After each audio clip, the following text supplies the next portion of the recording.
Hello, useful content creators. This is part 2 of my discussion with Jason Vana on brand strategy. And in this episode, we tackle the topic of differentiation. We talk about why it's important to find something that your competitors can't or won't replicate. We talk about the two extremes people often end up in when trying to differentiate themselves and why neither of those extremes are any good. And Jason explains at the core of differentiation why it's better to describe what you can uniquely do as opposed to all of the things that you are. It's a fun and educational discussion. Jason and I have a very good time, and you are invited along for the ride. Let's make useful content.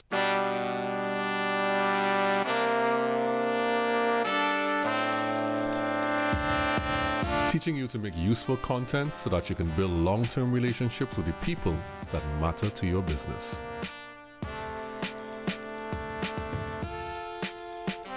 All right, so Jason, let's talk a bit about differentiation. And I know one of the first things you probably want to do is define what differentiation is exactly. Yeah. So a lot of people, when you talk differentiation, they kind of have either two extremes. My differentiation is my team, my personality, my founder, like we care about our clients. Like they think it's stuff like that, which if a competitor can say the same thing, it's not a differentiation. Or they go to the extreme and say, everything about us needs to be different. We need to revolutionize the category and be so different that like our competitors, we're not even closely the same, which is a huge mistake. Especially for most small businesses. You want to find this balance of, I call it your onlyness. What do you do that your competitors can't or won't do? And it often is a small thing. So let me use that the comms agency as an example.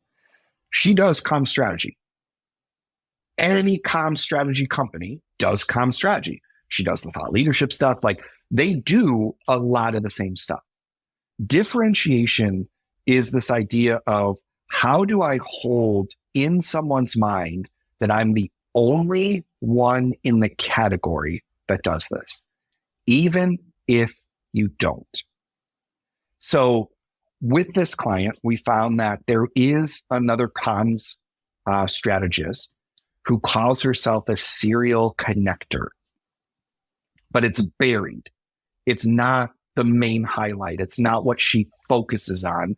It's kind of like buried on the about page towards the bottom. Like she's not hanging her hat on that one thing to say, if you want this, I'm the person to come to.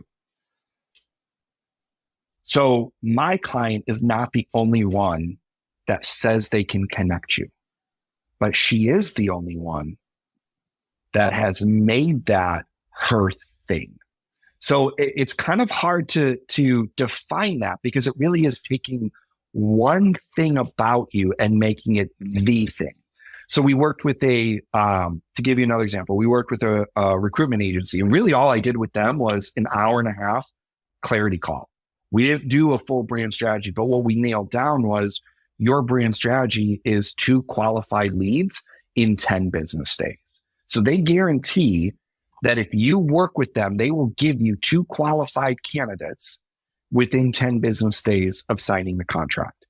Most recruitment agencies would never even dream of making that promise, because they don't have the infrastructure to make that happen.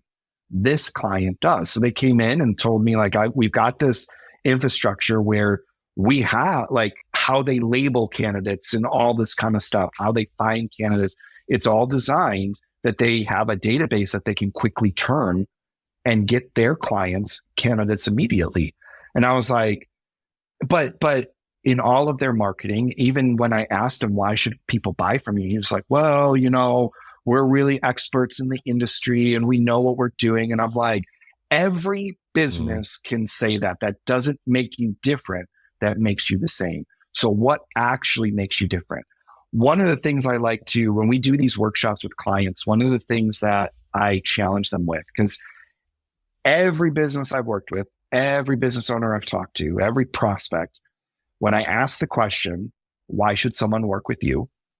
The answer is always this: it's our team, it's our personality, we care about our clients, we're experts, we're the best in the industry. Like, it's all this stuff. And I'm like, all right, but that doesn't make me, again, this isn't the best, but I will buy this over any other phone any day. So that's not your differentiation. What I like to tell them is it's often found in something you do, not in what you say you are. So maybe if you want to say it's your team, maybe it's in how you hire. We only hire XYZ type of people. We only hire X PhD, I guess that wouldn't be X, but like X professors who hold PhDs that understand this and blah, blah, blah. We only hire business consultants who have built 5 businesses in multiple industries. Well, now that's a differentiation. That's something that you can like hone in on and say, no one else in the industry is hiring these people. That it's usually something you do. Looking at your deliverables, looking at your processes, looking at like your policies and how you structure the bids. A lot of differentiation is found in what you do rather than like, oh, it's our team. Yeah, well, what happens when that team in 10 years when it's a completely different team? That's a really, really, really, really great point. And I want people to hold on and get that point. That if you claim something about yourself that can't be proven instantly, then anyone can make that claim. So for example, if you say something like, we are the friendliest company that there is with this, then anyone could say, well, we are the friendliest as well. It might be true, but you can't really measure it. You can't really say that is really true. For example, let's go back to what we talked about earlier and about State Farm. And you know, State Farm is supposed to be like a good neighbor, and you could believe that until something different happens. You know, and I think that's a really, really great point. Now, when people think about differentiation, and they don't think about the intangibles will follow what you can do. So if you start in what you can do, then the intangibles will follow, like service and innovation and whatever it is. And I think that is a really strong point that we need to highlight. Yeah. And like differentiation is something that you end up owning. So the way I like to think about it is if you peel open the human brain, now there's different categories. Like our brains are designed to categorize everything. And so it's why when I said, hey, I say shoes, you immediately think something because your brain has said, this is a shoe, this is the category it sits in, and this is the one I remember the most. That all happens within our reptilian brain. So before you get to logic, it passes through this reptilian brain that says, okay, this is simple enough, I can categorize it here. That's what differentiation is about. Is like you look at every other competitor out there and say, I want people when they think about this solution and they think about this industry, this market, here's all my competitors. I want to be the one that stands out. So one of the things that I do with my clients that is a really easy way to tell if you actually are differentiated. Pull up the websites of 5 of your competitors and pull up your website and look at the hero section.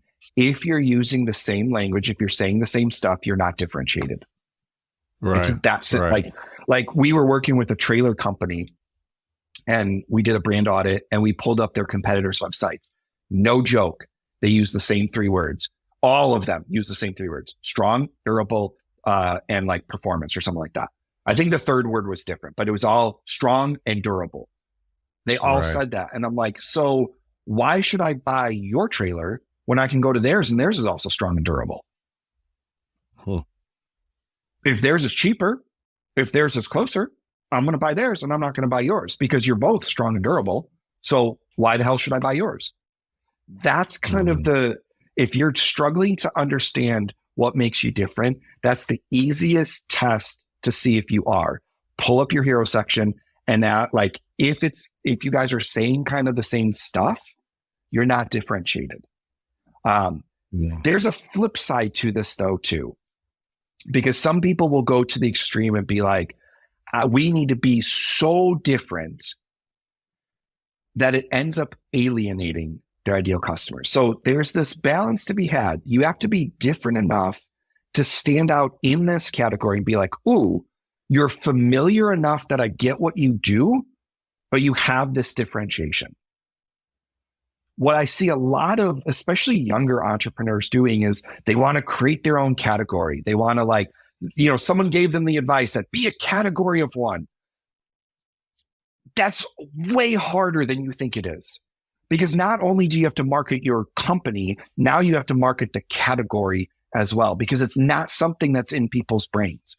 So like, I like to use this example. When the first automobiles came to the market, they didn't call them automobiles because no one knew what the hell an automobile was. If Google existed back then, they wouldn't have typed into Google, I want to find an automobile, or I want to find a car. They wouldn't have Googled that because that terminology it wasn't top of mind as a solution to transportation issues. It's why they called them horseless buggies. Horseless buggies, yes. They wanted to relate to a category that people understood. They understood horse and buggy, and they said, our differentiation is you don't need the horse. Now, eventually, it became its whole own category, and buggies don't really exist anymore. I mean, unless you're Amish or whatever, buggies aren't a thing really anymore.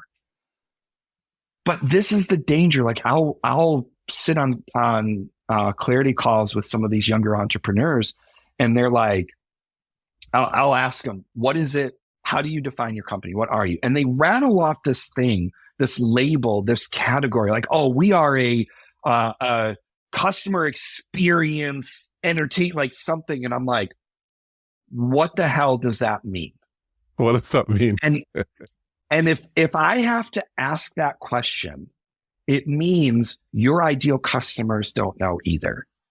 Like, there's this danger of being so far different that they can't relate you to something they understand. And in that case, you're also going to struggle to land clients because you're not even a consideration to them. The other thing I would say about differentiation is not all differences matter. So I use this example in my workshops.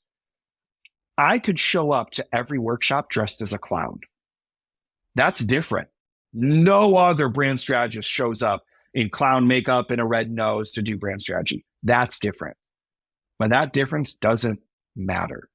And so trying to be different just to be different is not the answer either. Your differentiation should stem from, who are we attracting? What do we do exceptionally well? And what will our competitors can't or won't do? What can't or won't they do? That kind of the intersection of those three things is where your differentiation is found. It's got to be something that your customers care about. Because if you come in and say, oh yeah, we do X, Y, Z, and your customers are like, I don't give a crap.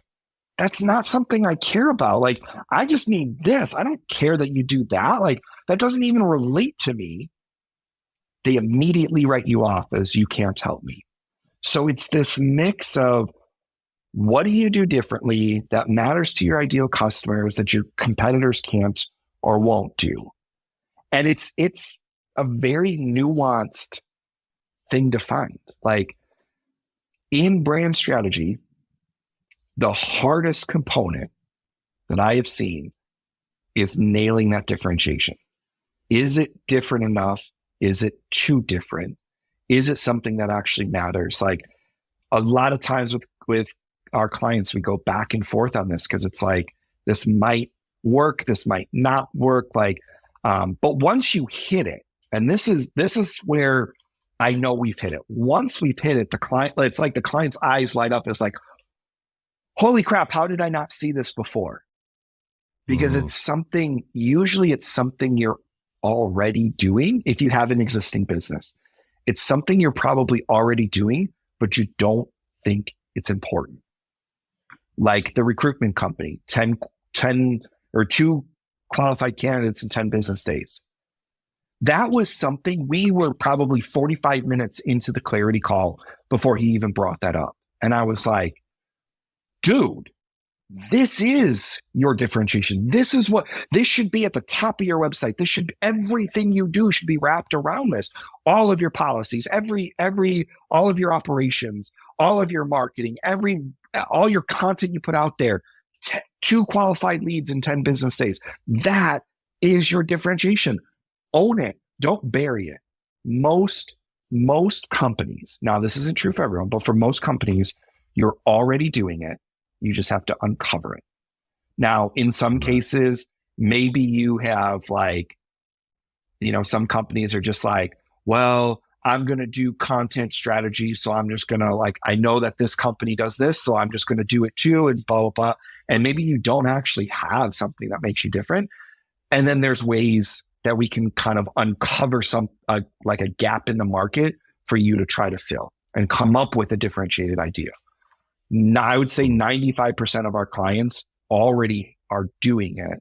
They just don't see it as spectacular of a thing that it really is. Yeah, and I think that's so true. Like, people bury their differentiation all the time. It's hard. It's really, really hard, because sometimes you've been doing the thing for so long that you don't recognize what's important. Yeah. And it's good to get help externally to talk through it and to find these things inside of your business to be like, oh yeah, that's it. And I'm glad you answered the question, because I was going to ask, is there a way that differentiation can hurt your business? And you said there are extremes that you can go to. Mm-hmm. There's too shallow and then there's too deep. But what you want to do is hit a nice middle ground of relatability, but also this is unique to me, right? What were the 3 things you said? You said it's kind of the mix of what matters to your customers, what you do well, and what your competitors can't or won't do. And that's the key. Like, if I can copy it, it's not a differentiation. Now, I might be able to copy it, but maybe your competitors' businesses aren't big enough to do it, or it's such a different, it would require them to really pivot everything in their business. So it's like, that's going to be too expensive. That's going to cost us too much. We won't do it. So there's a difference here between can't is we physically aren't able to do what you're saying, and won't is we can, but it goes against our values. It would require us to completely restructure the company. It's going to be way too much. We won't even want to touch that. If you can find that sweet spot between those 3 things, and then your competitors can't and won't, that's a differentiation that will last you for years to come. And that's really what you're looking for. It's why when people are like, oh, it's our founder, it's our team, we won awards. I'm like, what happens when the founder sells the business? What happens when the team turns over? What happens when you do have a sucky customer experience just because it was a fluke or whatever, or you hire someone and they just suck at their job and they're not a good customer service agent, or things fall through, your technology breaks down and now you're not a good customer service. If that's your thing, it's gone. Like, those kind of things can disappear very easily. And let's be honest, if you say it's your team, I can just steal your team. That is so true. So we have to find a thing that those 3 things are the most important things when you're looking at doing that. I'm not sure people could do that for themselves because it's harder to see from inside the jar. That's a point I would make, is like, this typically is something you do need someone on the outside to do. And I'm not saying that just to be like, hire me and I want more money. Like, I've got plenty of clients. But it is very hard to see. I do this for a living, and it's very hard for me to do it for myself, because you are in it day by day. It is like the thing that, especially if you're the founder, it's the thing you created. Or, even if you have a small or a bigger small business that, like, you've got multiple teams, it's what they live in day to day. It's very hard to see, well, no one else is doing this. Why aren't you focused on this? Often, I don't know really any company that I've talked to has needed outside help nailing this down, because you are too close to it to really see what is that uniqueness. And so hiring a strategist, even like you don't have to hire internally, but working with a strategist to really walk through this kind of stuff, understand your ideal customers, understand the market, and say, okay, let's do a deep dive into your offer and what you guys do and see, is there something existing that's like, why the hell aren't you like making this your thing? Because this is, no one else is doing this. Let's make that your thing. That changes businesses. Like, we had one client, we finished the strategy. They hadn't even implemented it all. They implemented like some changes to their sales cycle and how they talked about their business. And then they updated their homepage. That's all the change. They implemented maybe 20% of the strategy. They landed 3 new clients within that 2-month time frame on 9-month contracts, and then had, well, Jason, we need to do another meeting with you because we have this new problem now where their offer was they go in for 6 weeks on site and work with their employees, get to know them and stuff. And they're like, we started this business to be able to work where and when we want. We got 3 new clients. That's what, 18 weeks that we are physically stuck at clients' places because of the offer. We don't want to do that. We can't take on more clients that way. Like, what else can we do with our offer? And we're transitioning them into like more of a virtual offer, so they can work wherever they want. They can take on more clients because they don't have to physically be in a space. And it's like, that's the power of nailing down your differentiation and having a strategy of like, how do I talk about it? What are these touch points throughout sales, marketing, and operations that are going to make people feel it? When you have that strategy, the difference for people is, I'm stuck. I'm unclear. I don't know what I should be doing. I don't know why we're not landing clients. This thing should be working, to, I know exactly what I need to be doing, and I'm seeing results from doing it. There have been a lot of times we've told clients, you need to stop doing this because it doesn't fit your strategy anymore. And sometimes it's things they like. Like, we've told clients, you need to stop doing trade shows.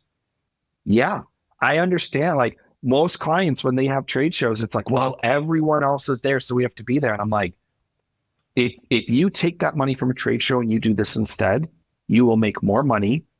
And people, they might look at your competitors, but they're going to be like, why would I do that when I want to work with you anyways? Like, when you understand your brand strategy, it helps you to make those kind of minuscule decisions, the micro decisions of, where should I create content? If you're asking that question, you don't have a brand strategy.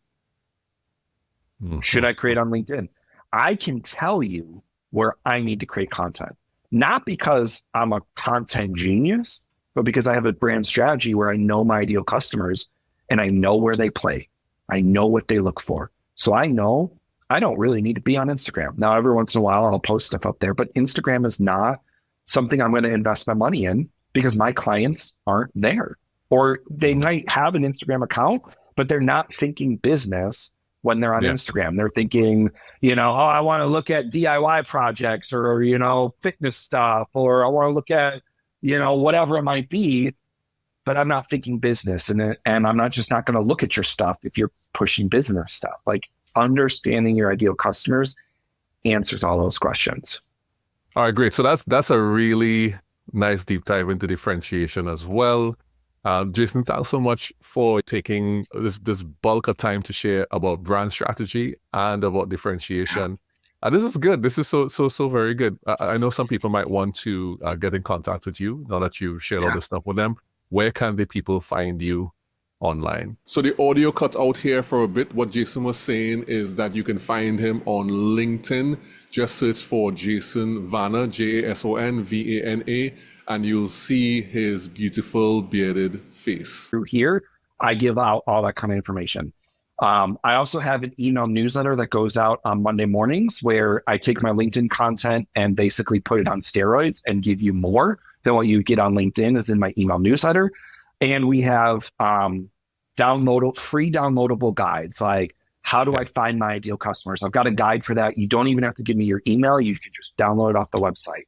The email and all the resources are on our website. It's SHIFT, so SHFT. No I. We were trying to be cool. It was a big mistake, but SHFT.agency.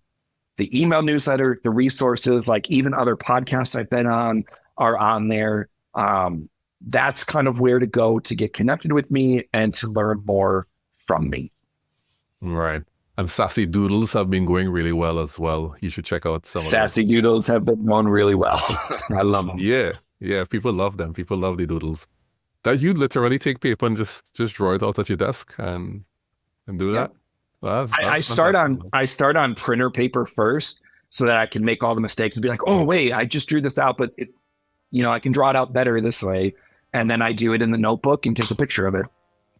Oh, so you actually do. You just don't do it. You actually do write it out before. There we go. That's the secret. Yeah. Well, because for sometimes what'll happen is I get the initial idea out, and I'm like, this is good. But if I add this to it, it's going to make it even better. So I don't want to waste my notebook paper and have like 20 pages of the same one and be like, oh crap, I wasted 20 pages in this notebook. So I sketch it out first to get a sense of like, is this what I'm trying to show? And then I transfer it to the notebook. You can literally take that notebook, like scan all the pages and create like a handbook for someone, like a sassy doodle playbook type of thing. Just an idea. I don't know, probably you thought of it already. Yep. You did. That's already happening. Coming soon. All right, well, great. Thanks so much, Jason, for joining us again. Thanks, students, for being part of the Useful Content Classroom today. Useful Content Classroom dismissed.